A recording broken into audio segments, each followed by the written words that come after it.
This is the Dog Savant Podcast with your host, Brett Endies.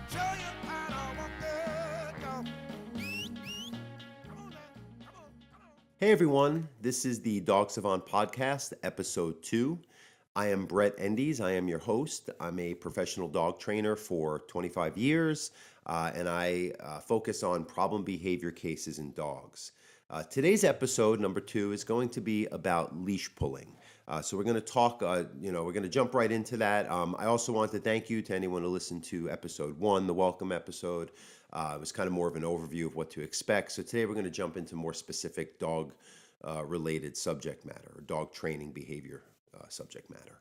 So leash pulling. I think anyone who lives in any kind of, city or suburban area can observe that there's a lot of dogs, and this may be something that you're struggling with as well, who are walking ahead of their owners. And it's not just a casual ahead. I mean, these dogs are pulling, lunging. You get something called leash reactivity, which is really a major issue for dogs. It leads to them ending up, with, at the best, not having a full life. They don't get enough exercise or socialization, and they're living with an anxiety of, usually reactivities when they see another dog or person on a walk, and they overreact, become overstimulated.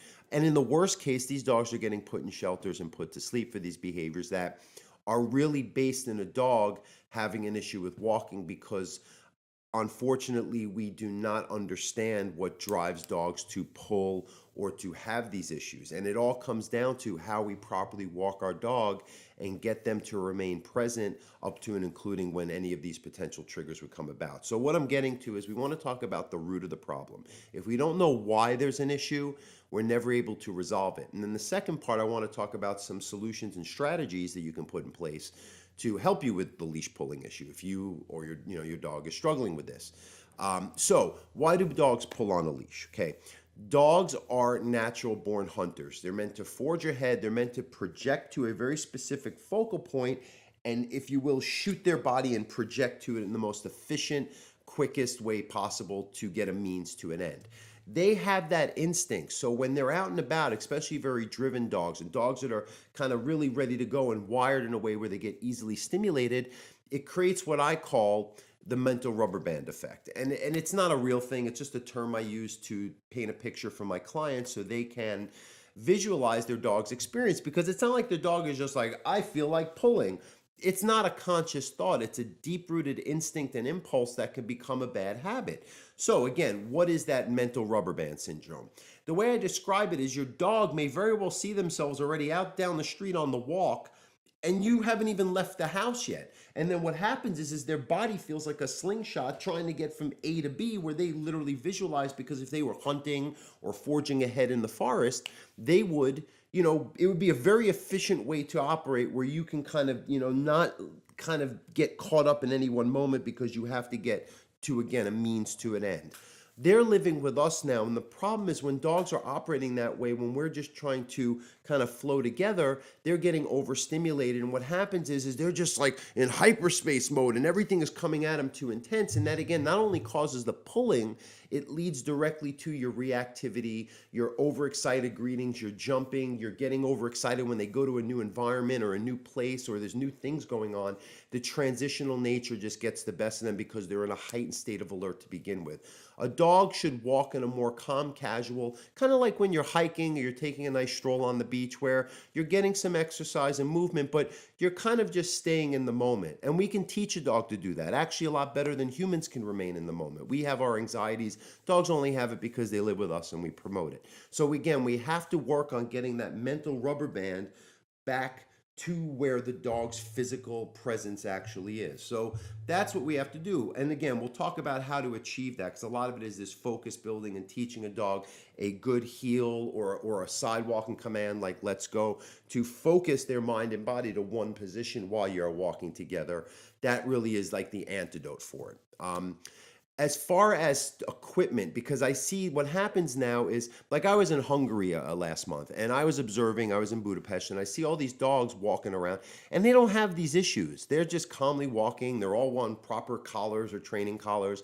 And, it's because the owners don't rush up to each other. There's certain, in Central Europe, a little bit more of a serious nature to everyday life. And dogs kind of thrive on that because, up until recently, things weren't so easy for us as humans. And we were more serious when we had dogs around us. And we enjoyed them, but we also had a purpose for them. And that in itself gave them satisfaction. So even when they're walking, the more serious mind and the order created makes the dogs feel that they can just follow their owner without getting caught up in the extraneous. And then the fact that they don't let each other's dogs rush up to each other and do all these things where you're promoting and rewarding the impulsive, over-projected mental rubber band kind of state, just creates these habits of your reactivity, your pulling, and your overexcited walks.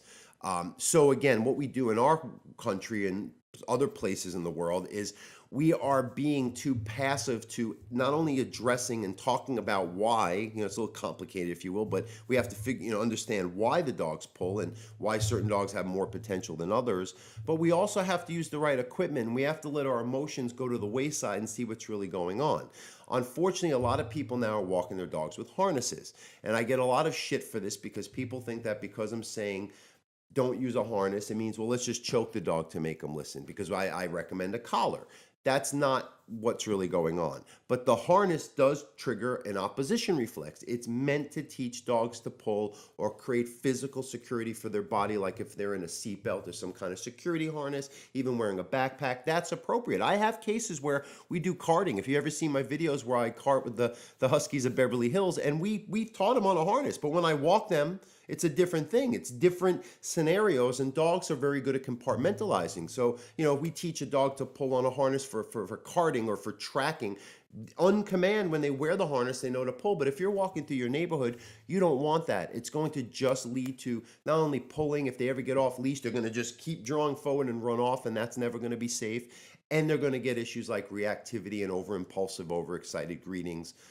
Because of that, they're already 10 steps ahead and they're just too ready to go for every new stimuli that encounters. And if you're someone who deals with this with your dog, when you're walking in the neighborhood, it's like every person that comes in and out of their house, or every car door that opens, or every new person, or even around your house, you'll see just moving around. The transitional nature gets certain dogs in this heightened state of alert, and that's what's driving, all your behavior issues. And you'll see there'll be a theme to that when we talk about this in other related podcasts down the road for other behavior problems and issues that people struggle with their dogs. So the harnesses promote a lot of, when they pull, they project ahead and it just stretches that mental rubber band more. If your dog's a perfect walker and you're comfortable with a harness, albeit, but what happens is that it's promoting, because even with little dogs, you're trying to hold them back. Yeah, you're going to physically maybe get some control, but mentally you're not touching it. And that's the issue, is you need to have the dog mentally and physically in state. So how do we teach a dog to do that? We have to build some focus, whether it be in a stationary command like sitting down, whether it be a moving command like let's go, come. It's keeping their mind and building like a muscle the endurance to hold it. So what I like to do is start shaping the behavior for the let's go. I also, and I'll talk about equipment in a second, but just to teach a dog, I want to make it clear. So I might practice in a very low distraction environment, like indoors or in a backyard a dog's familiar with. And just for a few days build. When I say let's go, when you assume that position next to me while we move, you get a reward, whether it be physical or treat. And the treats we can do to teach and shape and improve behaviors, but we're not relying on it. You're never going to see me with a bait pouch unless I'm training a fucking dolphin. So what we have to do is establish that. But there's also an instinct where dogs know that if you're walking in a certain more direct way, where you're taking the initiative to lead them to a certain space and give them a command or a job, you're walking more in sync, and the instinct to take human direction is still strong in most dogs. So what happens is that it starts tapping into that, even if they don't pick up on a perfect concept that, heel or let's go means stay in this one spot on the left or right as we walk, and I'm going to, build that focus. It's the idea that, you're kind of leading me. And that's why if you wear a collar, training collar, flat collar, martingale, there's different options for different dogs, and what works for one might not work for another. But in general, something worn high up behind a dog's ears steers them a lot more efficiently. Just like when you see them playing, they're mouthing each other and they're kind of creating these angles. There's a meaning to that. They're trying to kind of herd each other, and that's what they've evolved into, sheep herding and livestock work, and just that kind of wanting to kind of control the movement of another party. And we can tap into that. Now, how do we do that? we have to be able to communicate through a leash the proper amount of pressure and release. And that's different than what people think is, oh, put a choke chain on the dog, and when they start pulling, snap it. That's not how we're doing this. This is not corrective training. And even if we're using a pinch collar or a star mark or a martingale, there's more of a pressure release that's well timed, so they get a very clear idea of how to hold their attention. It's not so much jerking on it to show them that they did something wrong. I know that dogs, they're not just good or bad. Like we see things positive, negative, and that's what's happened in the dog training world. It's all become polarized because we don't see that animals in nature has more of a balanced set point that is not based in a good or evil type of thinking that we as humans have instilled upon us. Don't want to get too that's another podcast to get philosophical. But anyway, what we have to do is we have to promote that focus. And that's what it's almost like if you wanted me to pay attention and you were over there and I'm sitting here doing something and you just keep doing this, it's kind of undeniable. And eventually, like, I'll learn, like, well, if that person says something to me, they're going to constantly get my attention, and then that becomes more comfortable for me to, okay, that's important. That's what's going to work in this moment, because maybe that person knows better. And the reality is dogs are living in our society we created. This is a very confusing place that we live in with them, and we have to take that ownership of guiding them through, even if it's how we walk around the block. They can handle being ahead and thinking mental rubber band mindsets of what's ahead and what's we're going to encounter. Some dogs can, but they shouldn't be pulling you. Even a little ahead, they should be kind of checking back in with you. It's like when you go hiking, dogs, right? They patrol and then they come back in because it's not a stimulating environment. That's the difference. A lot of people say, oh, we go hiking and camping and our dogs are great, but when we walk in the neighborhood, they react to every dog they see. Very clear pattern. You see that because dogs know when they're in the mountains, we're in a more basic state, we're in a more basic environment, less going on, and it just feeds into a more balanced mindset organically. What we have to do is create that in our everyday life when we're walking our dog. So we have to teach the heel command, the let's go command, some kind of focus. But we also have to be preemptive. We don't want to just put the leash on and go, because I'm assuming if your dog has these issues, they already know that pattern. We have to teach something different. So what we have to do is kind of plan our walks in advance, or plan an event in advance where it's going to cause the behavior issues that we're struggling with, so we can create just like a complete different effect, so the dog starts learning to get comfortable with a new norm. So what we want to do is and again, we're going to do more episodes on this, but some place training or warm-up exercises. Oh God, it could be 20, 30, 40 minutes in advance if you have the time, where your dog is just kind of focused in some kind of engagement of command, so they're in just kind of that state of non-anticipation.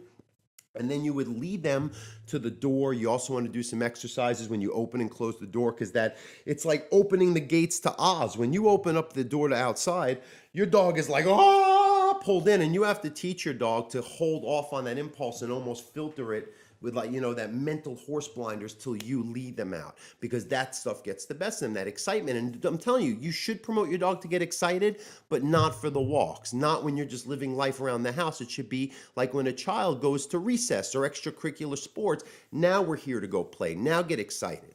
Right? You don't let them just assume everyday life, because your dog is going to live in a constant excited state and waiting for the next shoe of life to fall for every new event or new environment you head to. And that's not a happy dog. That's the definition of dog anxiety. So as you lead the dog out, actually I tell people, and I find my clients, the first leg of the journey, especially when you're starting this new habit for the first couple weeks, you want to really go slow. You want to teach your dog to focus. If they're going a little ahead, you go a little slower. If they go ahead, you turn back around and backtrack. If they can't just control their mind, they're getting too stimulated, stop and let them sit for 30 seconds or a minute. Let them decompress. As you're encountering a dog, you don't want to avoid it or lock up and get nervous. You want to show confidence. You want to engage the command and say, hey, here's what I'm going to show you that it's for the money. And you'll start seeing, I'm pretty confident when I see a new client, they're like, really, you can make my dog listen in one lesson? Because if you tap into this, the dogs can respond. It doesn't mean they're fixed. And it certainly doesn't mean they're going to respond to the owner. But it definitely means that you're meeting a greater potential right away, because you're tapping into something they understand. And like I said before, even if they haven't formally been taught how to heel yet, if you walk them in a more structured, kind of planned out, strategic way where you're the one leading them, not in a domineering physical way, just by having a good game plan and adhering to the job you want them to do while you're encountering life, you'll see right away a huge experience. Then that new way of operating becomes the norm, and over a certain part of time, it becomes conditioned into them, And then that's it. Then you can be more casual. You don't have to be 40 minutes in advance before a walk. But maybe for a couple weeks, it's like a rehab thing. You've got to pull a full 180 for how these dogs have formed some bad habits. And if you have a puppy that's learning this, maybe you want to get your arms around it now, because I find that they're a lot more open to learning new concepts than a dog that's years old and, set in their ways. And usually once they get about a year and a half, 2 years, I get the calls where they start showing that reactivity where, I don't know, he just used to get excited when he'd see a new dog on the walk. That builds into frustration with certain dogs that have that potential. So this will curb your reactivity. It'll give your dog that conscious state I'm talking about, so they can actually see a dog without that blinding, unconscious, I'm just going to go into fight or flight, creating space mode between me and the dog or what I'm insecure about, and say, all right, now that you're in control, I've got it to do. Let me check it out and look. We'll also do more videos, by the way, that'll demo this. I do have, if you want to look at my web series, if you go on my YouTube channel, if you go on my website, dogtrainingla.com or thedogsavant.com, you'll link to any video that'll get you on my web. I don't know my YouTube URL, unfortunately, but I have a web series. I have a lot of other videos. My web series, my man Jordan here, my producer, edited it out, and it looks a very good way of painting a picture of the way I do this with my clients. And there's a couple episodes that'll show how you can implement the place. And there's even an episode on walking that may help kind of complement this podcast as well. So that's that. And again, there's other issues usually with dogs that pull where they're kind of always over anticipating and tracking movement, and just getting too ahead of themselves in everyday life goes. So we'll talk about that as well, but I don't want to make it too many things in one podcast, so we'll stick with the walking. But that is going to directly help with walking. So you'll see all these subjects that we kind of put together on our podcast are all going to have like a general kind of theme that's going to help kind of cover like any kind of behavior problem you deal with. And we're going to have obedience and training and tricks and all that stuff too. But this is important. Leash pulling has to stop. So that's that. Now, I want to just touch a little bit, and this is where the rant might come in, a little bit about, Jordan, did I explain that well? Is there anything I should be explaining with the leash pulling that I forgot before I move on? The equipment. We'll also do a subject on equipment. The video does. Yeah, and the equipment, again, we'll talk more in detail. I'll have equipment I'll show you here in the video so we can talk more in detail, demonstrate it hopefully with dogs. But just realize that harnesses, even those gentle leaders, they're a Band-Aid. They're not quite addressing the problem if your dog struggles with leash pulling or reactivity. My dog listens better with it. Try not using it and see if your dog ever learned any real lifelong skill. I want to teach your dog and kind of resolve the issue so we can move on with life. What was I going to... shitty dog ownership. Yeah. So, there's a problem, and it's more and more lately. A lot of my clients and people I see on Facebook complain about it, is people who have their dogs off leash where it's not supposed to be off leash. I encounter this all the time. I hike in a place across the street from my house, a beautiful park. My dogs can listen off leash. They're on command. They would stay with me anyway, but I use a leash because that's the rule. Okay. And there's people I encounter at least once or twice a week that have their dogs off leash, and they'll run up to either me or my dogs he's friendly. He's friendly, has nothing to do with it. My dogs are friendly too, but I'm going to ask you first if they can play, if that's something that I even want to deal with. Because as a dog trainer, maybe I just want to be kind of in a little mode with my own dogs for an hour and take a break from dealing with another person's dogs who may not be the most balanced dogs. Just when I'm off the clock for that little window of time, I'm looking to have some inner peace. But it's always the he's friendly, or they let the dog rush up to you on a retractable leash, which those things should have never been invented. They just never should have been invented. So, and again, it's this indulgent, if I say something on social media and 2 people like it, that means I'm valid in anything I do. So now I have rights that means I'm entitled to shit. And here in Los Angeles, it's a little worse than I think other places. But this is a lot of people I see everywhere, in the world, more or less. Not hungry. It's like an epidemic. And it's not only leading to their dogs having these reactivity issues like I was just describing, it's just inconsiderate. And I have a lot of clients who need to get their dogs out in the world and get them acclimated and socialized and see other dogs in a controlled setting. And that's why I do my groups. But they have a right to, if they know this is an on-leash area for dogs, they should not have to worry about or deal with somebody else's dogs on leash, off leash rather. The other thing is the way these people, when you ask them politely, please put your dog on leash, we're training our dogs a little shy, whatever you say to be nice and kind to get them to see reason, Most of these people get fucking defensive, like we have something wrong with us. Like, why are you bringing a dog like that in public? Because it's on a leash and there's a law, and I have a right to bring my dog on a leash if it's not bothering anyone or getting in their space. And that's what I think it's about. It's about people not learning how to respect other people's space or what they're going through and taking a step back before they just go for it. Maybe ask. Guys, tell people, again, if you ask me, I'll talk to you and we'll conversate, and any questions I'm willing to answer, and maybe we'll let our dogs play, or maybe I'll pet your dog. But, and again, on the other side, don't come pet someone else's dog. There's a lot of people with bona fide service dogs that they are having people walk up to them, and these are like seeing eye dogs, not just like emotional support animals, like real deal dogs that are, people's lives are at stake, and these entitled people think that they can come up to somebody and just start petting their dog. You don't even ask, but even if you ask, at least that's giving that window of time for the person to say, I would rather you not because we're working here, or I'm in a client session. You get people come up to. I've had people who just, I'm finally like, listen, we're training the dog. I've asked you 5 times, you need to stop. And then of course they always get mad at me. I've been called an asshole, a jerk, a dick. I had one lady who was petting a dog who was nervous at the dog park, and we had to kind of get it moving so it wasn't bottlenecking in the corner, and the dogs were sensing that, and she starts running over and petting it like she's Mother Teresa trying to save it. And I'm like, excuse me, we're here trying to help this dog socialize, and it's not helping what you're doing. And we kind of like just took the dog and moved it on. And she came up to me 5 minutes later and gave me a whole lecture, this young 20-something girl who had not a clue what was going on. I'm usually wearing my shirt that says my business name on it, so you know that I'm somewhat, this is what my job is. So at the very least, if I'm doing my job, leave me alone to do it. And I was very polite the first through the 4th time, until after the 5 times I have to just say, we're out of here. Sometimes I think, and I tell my clients, and I find, good for all you, and please be an advocate for your dog and other people who are doing good work. I find more people are being more outspoken. They're not afraid of being shamed for being mean or unfriendly or unpolitically correct. We're tired of that shit. And I told you in the last podcast, I'm a real advocate for living your life, not having people judge you for the way you operate or the peace that you want, and people respecting your boundaries and limitations, or how you may think differently or speak differently, and it doesn't mean you're a bad person. It's become so out of control, and again, this has infiltrated my realm, the dog realm, and it's really putting dogs, in bad places and not helping. So we have to talk a little bit more real instead of what feels best, because dog behavior can be gritty sometimes. It's not a, oh, it's all fun. That's cool. That's trick training. We can go do cute things. That's the good side of dog life. Unfortunately, I'm dealing with some severe shit. It's like my brother who works in a rehab house, and he deals with people who are going through drug addiction.